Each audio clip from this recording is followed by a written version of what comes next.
এই ওয়ার্ল্ড কাপের পর আমাদের পুরো কোচিং স্টাফ চেঞ্জ হয়ে যাবে। Head coach change, bowling coach, batting coach সব চেঞ্জ, টি-20-র ক্যাপ্টেন, ওডিআই ক্যাপ্টেন, টেস্টের ক্যাপ্টেন আলাদা আলাদা হয়ে যাবে। কিছু প্লেয়ার রিটায়ারমেন্টও নিয়ে নেবে, তো কিছু যারা যে কোনো সব প্লেয়াররা রিটায়ারমেন্ট নিয়ে নেবে। এবং আমাদের কোচ রাহুল দ্রাবিড়, দিলীপ মানে batting coach, fielding coach, bowling coach, তো তাদেরকে ট্রিবিউট দেওয়ার জন্য যদি আমরা ওয়ার্ল্ড কাপ জিততে পারি তো এর থেকে ভালো ট্রিবিউট আর কিচ্ছু হয় না। যে সমস্ত প্লেয়াররা রিটায়ার হয়ে যাবে বা একটা ফর্মেট থেকে বাদ হয়ে চলে যাবে, সে যাই হোক, কোনো প্লেয়ার বাদ যাক বা না থাক, কিন্তু আমাদের কোচিং স্টাফ যে মেহনত করে আমাদের ফিল্ডার হোক, বোলার হোক, ব্যাটার হোক, উইকেট কিপার হোক, তাদের পেছনে, তো তাদের জন্যে ওয়ার্ল্ড কাপ জিতে যদি তারা আমাদেরকে বলতে পারে হ্যাঁ এই ওয়ার্ল্ড কাপটা আমরা তোমাদের জন্য জিতে, তো তাদেরকে একটা ট্রিবিউট দেওয়া হবে এবং একটা স্মৃতি সারা জীবন রয়ে যাবে যে ওয়ার্ল্ড কাপ বিজয়ী কোচরা ছিল এবং যাদের নামের পাশে থাকবে 2024 টি-20 ওয়ার্ল্ড কাপ জয়ী টিম ছিল এটা। তো যেরকম আমাদের হেড কোচ রাহুল দ্রাবিড় সম্ভবত না, রাহুল দ্রাবিড় টি-20 ওয়ার্ল্ড কাপের পর সেও কোচিং পদ থেকে সরে যাবে।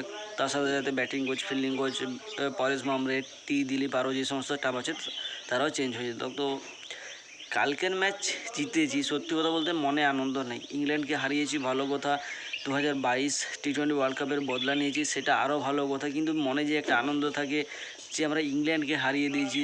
ভাই এর আগেও আমরা তিনবার ফাইনালে উঠেছি, 2023 ওডিআই ওয়ার্ল্ড কাপ, WTC, তার আগে আন্ডার-19 ওয়ার্ল্ড কাপে আমরা উঠেছিলাম, কিন্তু তিনটা ফর্মেটেই আমরা হেরেছি। তো ফাইনালে যে আমাদের যে কী হয়ে যায় আমরা জানি না, আচ্ছা খাসা আমাদের টিম থাকে, ফাইনালে যে আমাদের চোখ করার অভ্যাস হয়ে গেছে। যেরকম 33 বছর পর সাউথ আফ্রিকা টিম প্রথমবারের জন্য টি-20 ওয়ার্ল্ড কাপে ফাইনালে উঠেছে, যে কোনো ফর্মেটেই হোক। 33 বছর পর সাউথ আফ্রিকান টিম বা 33 বছর প্রথমবার সাউথ আফ্রিকান টিম ফাইনালে উঠেছে, এবং আমাদের ইন্ডিয়ান টিম 17 বছর পর 2007 থেকে শুরু করে তো 16 বছর, 17 বছরের বেলায় আমরা টি-20 ওয়ার্ল্ড কাপে ফাইনালে যাওয়ার যোগ্যতা অর্জন করেছি। তো একটা অনেকটাই ডিস্টেন্স হয়ে গিয়েছে প্রথম ট্রফি থেকে দ্বিতীয় ট্রফিতে যাওয়ার জন্য। আর সাউথ আফ্রিকার তরফ থেকে তো এই প্রথমবারের জন্য তারা ফাইনালে উঠেছে। তো মাঝে যে কোটা বছর আমরা চেষ্টা করেছি, লাগাতার মেহনত করেছি এবং আমরা সেমিফাইনাল যে বারবার হেরেছি। তো ভাই বলতে গেলে মনে আনন্দটা তখনই আসবে যখন টি-20 ওয়ার্ল্ড কাপ ধরে আমাদের অধিনায়ক রোহিত শর্মা মাঠে দাঁড়িয়ে থেকে পোজ দিয়ে ছবি তুলবে, সাথে কোচিং স্টাফ থাকবে, বাকি টিম মেম্বাররাও থাকবে।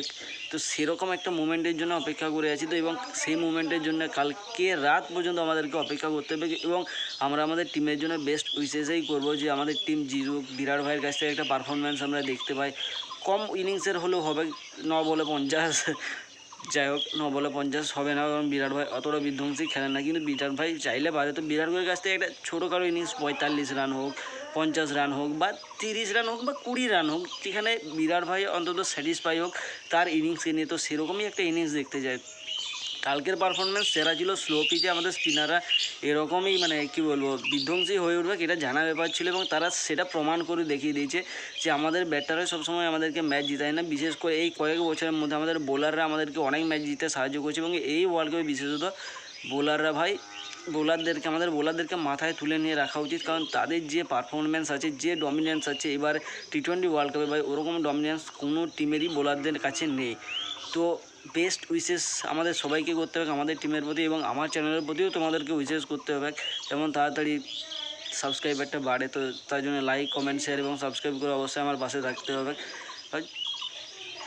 মজা এসছে কালকে সমস্ত কিছু দেখে, বিশেষ করে সূর্যকুমার যাদবের যে বাহাতে করে বলটা ছোড়া, ভাই সেটার যে উইকেটে পাওয়া হোক, ঋষভ পান্তের স্টাম্পিং হোক বা ফিল্ডিং হোক, মজা এসছে কালকের ম্যাচ। কিন্তু ওই যে একটা আনন্দ ছিল না আগে ইন্ডিয়া ম্যাচ জিতে গেছে, সেই আনন্দটা আর নেই ভাই, কারণ আমরা এর আগের বারও চোখ করে গিয়েছি অনেক ক্ষেত্রে।